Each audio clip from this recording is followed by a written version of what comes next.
Hey everyone, welcome to your notes on multiple alleles. We are now dealing with non-Mendelian genetics. So these are basically situations where something different is occurring than what Mendel would have been able to use to help describe genetics because of some other factor. And the first one we're going to talk about is multiple alleles.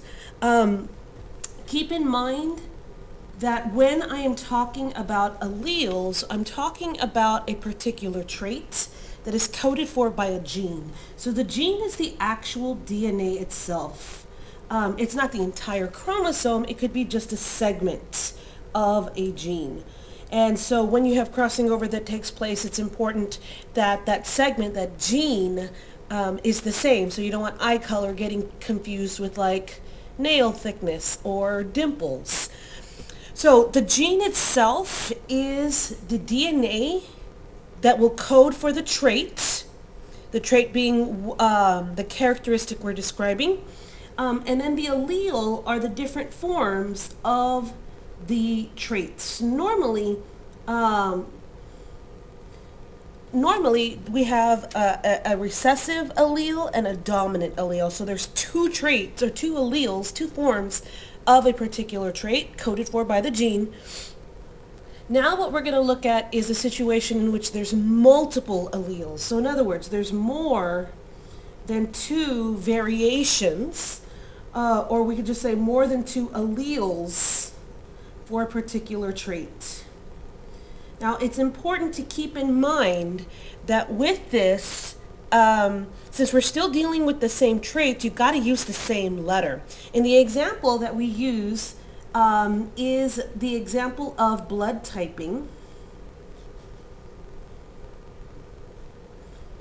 So it's referring to a carbohydrate chain on the red blood cells. So that is the trait we're looking for. And we use the letter I to indicate that that's the trait we're looking at. And there are multiple alleles. So there's not a dominant and recessive. There are multiple ways that this chain could be different. And if that individual is A blood, we write and the capital letter I with the letter A as a subscript or superscript. If they are B blood, then they can be they would be just B. And then if they are AB blood, they are AB. So that's already three alleles, three variations of the same trait, which is blood type. And then if they're O, it's a lowercase I, which is the recessive form.